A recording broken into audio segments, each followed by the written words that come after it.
नमस्कार शेतकरी बंधू भगिनींनो, कृषीविषयक कार्यक्रमात आपल्या सर्वांचं मनपूर्वक स्वागत.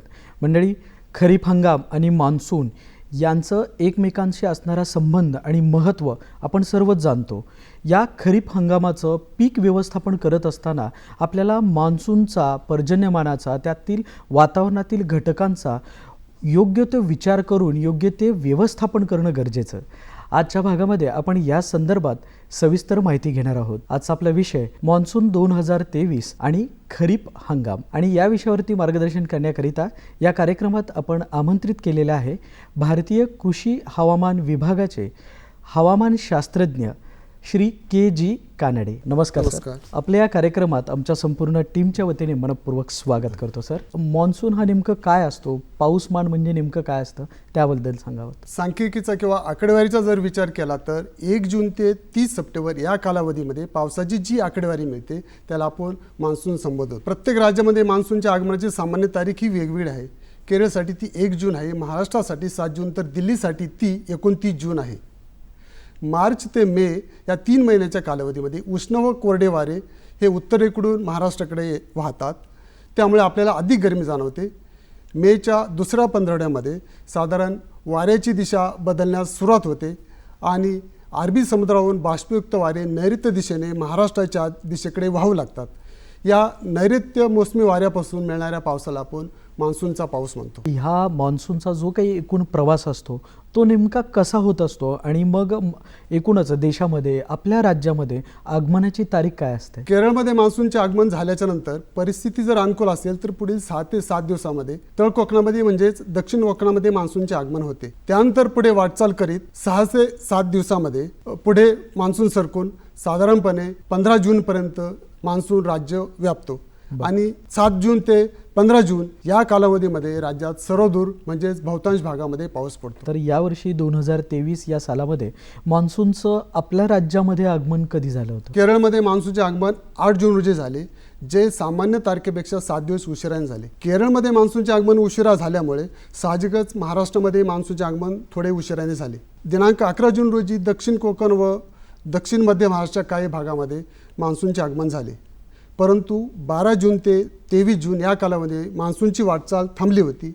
परंतु पुन्हा 24 जून रोजी मान्सून पुढे सरकला व 25 जून रोजी मान्सूनने संपूर्ण राज्य व्यापले. तर मुळातच मान्सून उशिरा येण्याची काय कारण आहे? मान्सून उशिरा येण्याचे मुख्य कारण म्हणजे अरबी समुद्रावर येणाऱ्या मोसमी वाऱ्यांचा प्रभाव कमी होणे. केरळमध्ये मान्सूनचे आगमन झाल्याच्या नंतर अरबी समुद्रामध्ये कमी दाबाचे क्षेत्र किंवा चक्रीवादळ तयार झाले तर महाराष्ट्रातील मान्सूनचे आगमन लांबणीवर पडते किंवा मान्सूनचा प्रवास थांबतो किंवा तो संथ गतीने होते. ह्या वर्षीचे उदाहरण द्यायचे झाले तर बिपरजॉय हे चक्रीवादळ अरबी समुद्रामध्ये साधारणपणे 13 दिवस होते आणि त्याचा प्रवास हा उत्तर पश्चिम दिशेने होता. त्यामुळे महाराष्ट्रामध्ये जरी मान्सूनचे आगमन 11 जून रोजी झाले असले तरी संपूर्ण राज्य व्यापण्यासाठी 25 जून विजाडले. 2020 मध्ये ही 2 ते 3 जून रोजी निसर्ग हे चक्रीवादळ आले होते, परंतु त्याचा अरबी समुद्रातील प्रवास फक्त 2च दिवस असल्यामुळे त्या वर्षी ही मान्सूनचे आगमन 11 जून रोजी झाले, परंतु पुढे त्याची वाटचाल कायम राहिल्याने 14 जून रोजी मान्सूनने संपूर्ण राज्य व्यापले. खरीप हंगामाचा ज्यावेळेला आपण खास विचार करतो, अशा वेळेला या मान्सूनचा खरीप हंगामासाठीचं महत्त्व याबद्दल काय सांगाल? खरीप हंगामाचा कालावधी हा जून ते सप्टेंबर असतो. वार्षिक सरासरीच्या म्हणजे वार्षिक पावसाच्या सुमारे 70 ते 75% पाऊस या 4 महिन्याच्या कालावधीत पडतो. खरीप पिके या पावसावरती मोठ्या प्रमाणात अवलंबून असतात. मान्सून हा शेतीसाठी तसेच अर्थव्यवस्थेसाठी एक महत्त्वाचा घटक आहे. मान्सून हा केवळ राज्यातीलच नव्हे तर देशातील खरीप पिकांच्या वाढीसाठी एक निसर्गाचे वरदान आहे. चांगला मान्सून जलविद्युत निर्मितीला चालना देतो आणि मोठ्या जलाशयातील पाण्याच्या साठ्यासाठी अत्यंत महत्त्वाचा आहे. तसेच मान्सूनच्या काळात साठवलेल्या पाण्याचा उपयोग पुढील हंगामासाठी होतो. मान्सून देशातील निम्म्याहून अधिक शेतजमिनीला म्हणजेच कोरडवाहू शेतपिकांना सिंचन करतो. मान्सूनच्या समाधानकारक आगमनानंतर पावसावर अवलंबून असलेल्या खरीप पिकांच्या पेरणी सुरुवात होते. मान्सूनच्या पावसाचे वितरण व सरासरीच्या तुलनेत त्याचे प्रमाण हे कृषी उत्पादन ठरवते. मान्सूनच्या सामान्य पावसामुळे कृषी उत्पन्न वाढते. परिणामी ग्रामीण भागातील लोकांचे उत्पन्न वाढते व त्या अनुषंगाने बाजारपेठेतील वस्तूंची मागणी वाढून अर्थव्यवस्थेला चालना मिळते. पण ज्यावेळेला आपण खरीप हंगामाचा विचार करतो अशा परिस्थितीमध्ये मुळातच या खरीप हंगामामध्ये किंवा मान्सूनमध्ये आपल्याकडे येणारे एकूण पर्जन्यमान किंवा पडणारा पाऊस याचं प्रमाण किती असतं? महाराष्ट्र राज्याचा विचार जर केला तर मान्सून हंगामाची सरासरी ही महाराष्ट्र राज्याची 995 मिलीमीटर आहे. विभागवार जर विचार केला तर कोकण विभागाची सरासरी सर्वाधिक आहे, तर मराठवाडा विभागाची सरासरी ही सर्वात कमी आहे. कोकणची 4 महिन्याची सरासरी ही 2871 मिलीमीटर, मध्य महाराष्ट्राची 747 मिलीमीटर, मराठवाडा विभागाची ती 643 मिलीमीटर आहे, तर विदर्भाची ही 937 मिलीमीटर आहे. मागील जर 4-5 वर्षांचा विचार केला तर या वर्षांमध्ये किंवा मागच्या या पूर्ण पंधरवाड्या एकूण एक कालावधीमध्ये साधारण पर्जन्यमान किंवा त्याचा प्रवास किंवा त्याचं वितरण मान्सूनचं हे कसं होतं आणि या वर्षीचं जे काही आपण विचार केला तर त्याचं वितरण कसं आहे? मागील 2019 ते 2022 या 4 वर्षाचा विचार केला तर राज्यातील बहुतेक जिल्ह्यामध्ये चांगला पाऊस झाला. 2019मध्ये सोलापूर, बीड, लातूर, वाशिम व यवतमाळ या 5 जिल्ह्यामध्ये, तसेच 2020मध्ये अकोला, अमरावती व यवतमाळ या 3 जिल्ह्यामध्ये सरासरीपेक्षा कमी पाऊस झाला होता. राज्यातील उर्वरित जिल्ह्यामध्ये सरासरी एवढा किंवा त्यापेक्षा अधिक पाऊस झालेला होता. मागील 2 वर्षाचा विचार करता सर्व जिल्ह्यामध्ये सरासरी एवढा किंवा त्यापेक्षा अधिक पाऊस झालेला होता. तसेच आता आपण पुढील हंगामाचा विचार केला तर यावर्षी आपण जून महिन्यासाठी म्हणजे एप्रिलमध्ये प्राथमिक अंदाज जो दिला होता त्यामध्ये देशातील सरासरीच्या 96% पाऊस पाण्याची शक्यता म्हणजेच सामान्य मान्सून राहण्याची शक्यता वर्तवण्यात आली होती. मेच्या दुसऱ्या पंधरवड्यामध्ये मान्सूनचा सुधारित अंदाज वर्तवला गेला. त्याच्यामध्ये देशामध्ये दीर्घावधी सरासरीच्या 96 ते 104% पाऊस पडण्याची म्हणजेच मान्सून सामान्य राहण्याची शक्यता अधिक आहे असे वर्तवले होते. तसेच परिणामात्मकदृष्ट्या दीर्घावधी सरासरीच्या 96% पाऊस पडण्याची म्हणजेच मान्सून सामान्य राहण्याची शक्यता वर्तवण्यात आलेली आहे. यामध्ये अधिक वजा 4% मॉडेल त्रुटी गृहीत धरलेली आहे. तसेच मान्सूनच्या उत्तरार्धासाठी जुलैच्या शेवटी ऑगस्ट ते सप्टेंबर या 2 महिन्यासाठी मान्सून सर्वसाधारण राहील अशी शक्यता वर्तवण्यात आलेली आहे. 94 ते 106% दीर्घावधी सरासरीच्या पाऊस पडण्याची शक्यता वर्तवण्यात आली आहे. तसेच ऑगस्ट महिन्यामध्ये दीर्घावधी सरासरीच्या 94% पाऊस पडण्याची शक्यता आहे. विशेषतः पश्चिम व मध्य भारतामध्ये सरासरीपेक्षा कमी पाऊस पडण्याची शक्यता आहे.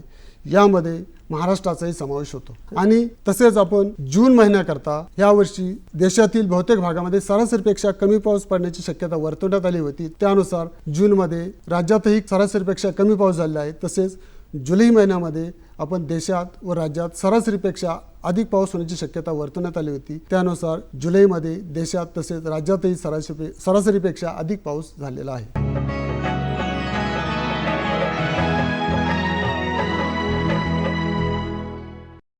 खरीप हंगाम म्हटलं की मग आपल्याकडे साधारण राज्यभर विस्तृत स्वरूपात विचार केला तर मुळातच कोणकोणती अशी खरीप मुख्य पिके घेतली जातात? पावसाचे प्रमाण, भौगोलिक स्थान, जमिनीची प्रत व जमिनीचा प्रकार यानुसार राज्याच्या विविध भागात पिकाचे नियोजन केले जाते. कोकण, मध्य महाराष्ट्राचा पश्चिम भाग व पूर्व विदर्भामध्ये भात व ही नागली पिके घेतली जातात. तसेच राज्याच्या पठारू मैदानी प्रदेशामध्ये ज्यामध्ये मध्य महाराष्ट्र, मराठवाडा व विदर्भाचा भाग येतो या भागामध्ये प्रामुख्याने कापूस, सोयाबीन, मूग, उडीद, ज्वारी, मका, भुईमूग यासारखी प्रमुख पिके घेतली जातात. तसेच मराठवाडा व मध्य महाराष्ट्रामध्ये ज्या ठिकाणी शाश्वत ओलिताची सोय आहे अशा ठिकाणी अडसाली ऊसाची आपण जुलै व ऑगस्टमध्ये लागवड करतो. या संपूर्ण पेरणीचं नियोजनासाठी म्हणून खरीपाचा विचार करता, मान्सूनचा विचार करता म्हणून काय सांगाल? मान्सूनचे वेळेवरती आगमन आणि समाधानकारक प्रगती गृहीत धरता 15 जून ते 15 जुलै हा कालावधी खरीप पिकांच्या पेरणीसाठी योग्य कालावधी आहे. या 1 महिन्याच्या कालावधीमध्ये आपण कापूस, सोयाबीन, तूर, ज्वारी, भुईमूग, मका यासारखी प्रमुख पिके घेतो. तसेच 10 जुलैपर्यंत कोकणामध्ये भाताची पुनर्लागवड करता येते. तसेच पश्चिम घाट व पूर्व विदर्भामध्ये 31 जुलैपर्यंत भाताची पुनर्लागवड करता येते. 15 जुलैनंतर जर पेरणी करण्याचं जर मुळातच कारण असेल, काय त्या कारणास्तव नियोजन करावं लागत असेल, तर अशा वेळेला 15 जुलैनंतर उशिरात पेरणी करत असताना म्हणून मग शेतकरी बांधवांनी कोणती पिकं किंवा त्या पिकासंदर्भात काय नियोजन करावं? 15 जुलैपर्यंत जर खरीप पिकांची पेरणी झालेली नसेल किंवा दुबार पेरणीचे संकट आल्यास आपण त्या भागाकरता आपत्कालीन पीक योजना राबवतो. बरं. आपत्कालीन पीक राबवण्याची मुख्य 2 कारणं आहेत. मान्सूनचे उशीर आगमन होणे किंवा मान्सूनचे आगमन झाल्यानंतर पेरणीयोग्य पुरेसा पाऊस न होणे. आणि दुसरा पर्याय म्हणजे ज्यामध्ये पेरणी झाल्यानंतर पावसामध्ये दीर्घकाळ खंड पडून पिके ही रोपा व प्राथमिक अवस्थेत असतील तर रोपे करपून पेरणी व्हायला जाणे. आपत्कालीन पीक योजनेमध्ये आपण मका व ज्वारी ही चारा पिके, तसेच सूर्यफूल, कडधान्य, तीळ, बाजरी, एरंडी यासारखी कमी पाण्यावर येणाऱ्या, पाण्याचा ताण सहन करणाऱ्या, कमी कालावधीचे सुधारित वाण तसेच आंतरपीक घेण्याचा सल्ला देतो. चालू हंगामामध्ये कोल्हापूर, नाशिक, सातारा, सांगली व पुणे जिल्ह्यातील पूर्वेकडील काही तालुक्यामध्ये तसेच जळगावमधील काही तालुक्यामध्ये पेरणीयोग्य पाऊस न झाल्यामुळे 18 जुलैपर्यंत पेरणी खोळंबली होती. त्या अनुषंगाने आपण शेतकऱ्यांना सल्ला दिला की जुलैच्या दुसऱ्या पंधरवड्यामध्ये जर पेरणीयोग्य पाऊस झाल्यावरती वापसा येताच भारी जमिनीमध्ये आंतरपीक पद्धतीने सूर्यफूल अधिक तूर 2:1 किंवा तूर अधिक कोथिंबीर 1:2 किंवा तूर अधिक गवार 1:2 या आंतरपीक पद्धतीने पेरणी करावी. नाशिकमध्ये केवळ बाजरीची पेरणी न करता बाजरी अधिक तूर किंवा बाजरी अधिक मूग 1:2 या पद्धतीने आंतरपीक घेण्याचा सल्ला दिला. तसेच मराठवाड्यामध्ये परभणी, हिंगोली व बीड या जिल्ह्यामध्ये पेरणीयोग्य म्हणजेच 75 ते 100 मिलीमीटर पाऊस झाला असल्यास या ठिकाणी तूर, सूर्यफूल, बाजरी, तीळ, कारणे यासारख्या पिकांची, तसेच सोयाबीन अधिक तूर, तूर अधिक बाजरी व एरंडी अधिक धने या आंतरपिकाची पेरणी करण्याचा सल्ला दिला गेला. साधारण आत्ताचा विचार केला तर आत्तापर्यंत किती क्षेत्रावरती पेरणी झाली आहे आणि मग या पेरणीची जी काही परिस्थिती आहे ती कशी आहे? यावर्षी मान्सूनचे आगमन 11 जून रोजी झाले, परंतु त्या आठवड्यामध्ये मान्सूनचा पाऊस हा फक्त केवळ दक्षिण कोकणापुरतं मर्यादित राहिल्यामुळे त्या आठवड्यामध्ये रत्नागिरी व सिंधुदुर्गमध्ये भात व नागलीच्या नर्सरी पेरणी सुरुवात झाली. जूनच्या 3ऱ्या आठवड्यामध्ये ठाणे, पालघर व रायगड या जिल्ह्यामध्ये भात व नागलीच्या पेरणी सुरुवात झाली. 23 जूनच्या दरम्यान पूर्व विदर्भातील गोंदिया, भंडारा, गडचिरोली व चंद्रपूर येथे जिथं पाणी उपलब्ध आहे तेथे गादी वापरेल भाताच्या नर्सरी पेरणी सुरुवात झाली. तसेच 27 जून नंतर नागपूरमधील काही तालुक्यात मान्सूनने चांगली सुरुवात केल्यामुळे सोयाबीन, तूर व कापूस या पिकांच्या पेरणीस सुरुवात झाली. जुलैच्या पहिल्या आठवड्यामध्ये पश्चिम घाट क्षेत्रामध्ये चांगला पाऊस झाल्यामुळे या भागामध्ये भात व नागलीच्या पेरणीस सुरुवात झाली. तसेच नाशिक, कोल्हापूर, सातारा या जिल्ह्यांच्या काही भागामध्ये सोयाबीन, तूर, उडीद, मूग या पिकांच्या पेरणी सुरुवात झाली. जुलैच्या पहिल्या आठवड्यामध्ये सर्वच ठिकाणी पेरणीयोग्य पाऊस न झाल्यामुळे पेरणीचा वेग हा संथ गतीने होता. मूग व उडीद या पिकांच्या पेरणीची मुदत संपल्यामुळे 10 जुलैनंतर सोयाबीन, तूर व कापूस या पिकांच्या पेरणीचे प्रमाण वाढले. जुलैच्या 2ऱ्या व 3ऱ्या आठवड्यामध्ये बहुतेक भागामध्ये पेरणीयोग्य पाऊस झाल्यामुळे याला अपवाद पुणे व कोल्हापूरचा काही भाग होता. हा भाग सोडून उर्वरित बहुतेक भागामध्ये पेरणीयोग्य पाऊस झाल्यामुळे सोयाबीन, तूर, कापूस, भुईमूग, ज्वारी या पिकांच्या पेरण्या वेगाने झाल्या. 18 जुलै अखेर 74% क्षेत्रावर पेरण्या पूर्ण झाल्या. त्यानंतर 25 जुलै अखेर 84% क्षेत्रावरती पेरण्या पूर्ण झाल्या आणि 31 जुलै 2023 अखेर 124 लाख हेक्टर क्षेत्रावरती सरासरीच्या तुलनेत 87% क्षेत्रावर पेरण्या पूर्ण झाल्या. मागील वर्षी 1 ऑगस्ट 2022 अखेर राज्यातील 54% क्षेत्रावर पेरण्या पूर्ण झाल्या होत्या. मागील वर्षाचा विचार केला तर यावर्षी 60% क्षेत्रावर पेरण्या कमी झाल्या आहेत. यावर्षी लवकर पेरणी झालेली पिके ही वाढीच्या अवस्थेत आहेत, तर उशिरा पेरणी केलेली पिके ही रोगवण व रोपावस्थेत आहेत.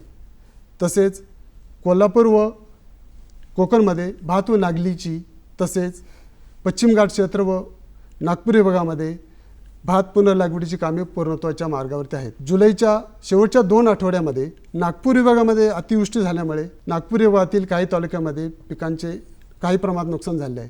तसेच अमरावती विभागामध्ये अकोला, वाशिम, यवतमाळ, बुलढाणा व अमरावती विभागातील काही तालुक्यामध्ये अतिवृष्टी झाली.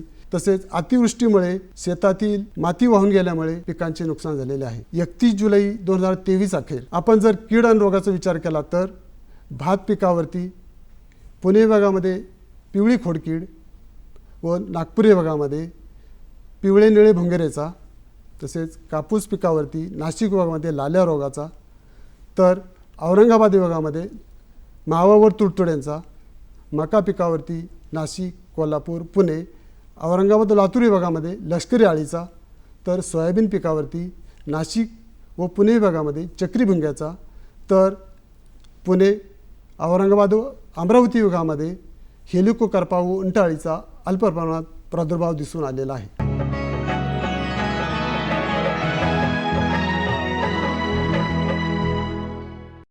आपल्या खरीप पिकाच्या दृष्टिकोनातून म्हणून शेतकरी बांधवांना कोणकोणती संकट आलेली आपल्या निदर्शनात आली आहेत? पावसाचे प्रमाण एक समान नसले तरी नियमित पडणारा हलका व मध्यम स्वरूपाचा पाऊस आणि ठराविक सूर्यप्रकाश जर असेल तर तो पिकांच्या वाढीसाठी उपयुक्त असतो.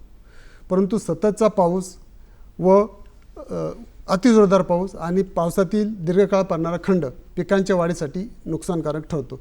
यावर्षीचे उदाहरण द्यायचे झाले तर जुलैच्या 2ऱ्या आठवड्यामध्ये कोकणामध्ये रोपवाटिकेतील भाताची रोपे पिवळी पडण्याची शक्यता निर्माण झाली होती.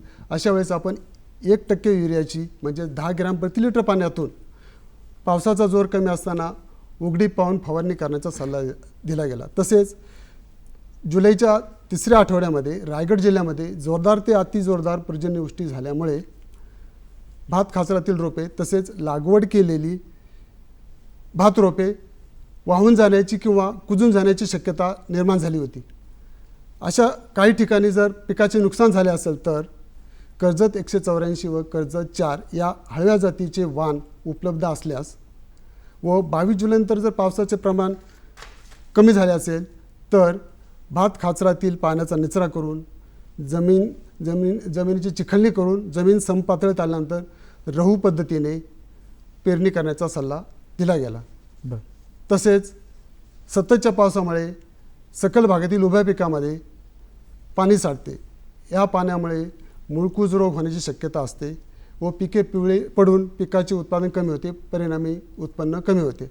अशा वेळेस आपण शेतातील पाण्याचा निचरा केल्यानंतर पाऊस उघडी पाहून पिकाच्या किंवा फळझाडाच्या खोडाभोवती योग्य त्या बुरशीनाशकाची आळवणी करण्याचा सल्ला देतो. जमिनीतील ओल टिकवण्यासाठी ऊसाचे पाचट, गवताचे वाळलेले गवत यांचे आच्छादन करावे. तुषार व ठिबक सिंचन पद्धतीने पाणी द्यावे. पिकामध्ये हलकी कोळपणी व खुरपणी करावी. तसेच पाण्याची कमतरता असेल तर ऊसाला सरीआड सरी पद्धतीने पाणी द्यावे. आणि जर शेतामध्ये रोपांची संख्या अधिक असेल तर पाण्याची गरज वाढते. त्यासाठी पुरेशा ओलेबाई वाढ खुंटू नये म्हणून रोपांची संख्या कमी करण्यासाठी विरळणी करून संख्या नियंत्रित करण्याचा सल्ला दिला जातो. शेतकरी बांधवांना या पिकाचं व्यवस्थापन करण्याच्या दृष्टिकोनातून म्हणून ज्यावेळेला हवामान विभाग असा हवामान अंदाज वर्तवतं तर मग हा हवामान अंदाज लोकांपर्यंत पोहोचणं तर तो कसा पोहोचवला जातो आणि मग पोहोचलेला हवामान अंदाजानुसार जर पीक व्यवस्थापन केलेलं असेल तर अशाही शेतकरी बांधवांचे काही फायदा किंवा त्या माध्यमातून व्यवस्थापनामध्ये केलेला बदल असल्या कारणाने एखाद्या संकटाला ते सक्षमरित्या सामोरं गेले असू शकतात आणि त्यांचा उत्पादनामध्ये होणारी घट त्यांनी वाचवू शकलेली असू शकतात. तर असा एकंदरीत आपला काय अनुभव आहे? खरीप हंगामाचा विचार केला तर सतत पडणारा पाऊस किंवा जोरदार पाऊस आणि पावसातील खंड यामुळे पिकांचे नुकसान होते.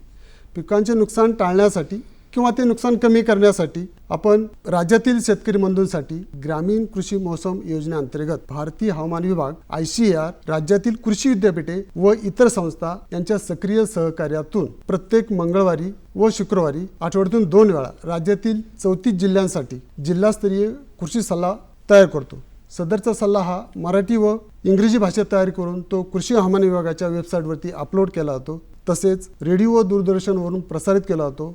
हा सल्ला जास्तीत जास्त शेतकऱ्यांपर्यंत पोहोचण्यासाठी हा आपण स्थानिक वर्तमानपत्रातून प्रकाशित करतो. तसेच विविध व्हॉट्सअप ग्रुपच्या माध्यमातून मोबाईलच्याद्वारे संक्षिप्त सल्ला दिला जातो. अच्छा. आपणास माहीत आहे की आजचा शेतकरी हा पारंपरिक पद्धतीने शेती न करता हवामानावर आधारित हवामानाचा विचार करून आधुनिक पद्धतीने शेती करत आहे. मान्सूनचे आगमन झाल्यानंतर पेरणी कधी करायची किंवा त्यासाठी नियोजन कसे करायचे याचा विचार करूनच तो आपला पीक नियोजन करतो. नक्कीच.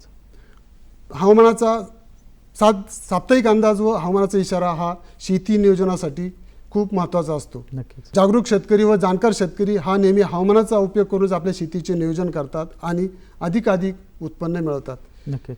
या संदर्भामध्ये आपण रत्नागिरीतील गुहागर, अमरावतीमधील तिवसा, कोल्हापूरमधील कागल व परभणीमधील काही शेतकऱ्यांचा सकारात्मक अभिप्राय हा विविध माध्यमातून प्राप्त झालेला आहे. तर विषय खूप महत्त्वाचा आहे. खरीप हंगाम, मान्सून म्हटल्यानंतर या दोघांचं एकमेकांमध्ये असणारा संबंध आणि त्यानुसार केलेलं नियोजन या एकंदरीतच या सगळ्या गोष्टींचा विचार करता आपण आजच्या आपल्या या विषयानुरूप या कार्यक्रमाच्या माध्यमातून सह्याद्री वाहिनीच्या प्रेक्षकांना, शेतकरी बांधवांना काय संदेश? भारतीय हवामान विभाग रोज पुढील 7 दिवसांसाठी हवामानाचा अंदाज देते व हवामानाचा इशारा देते.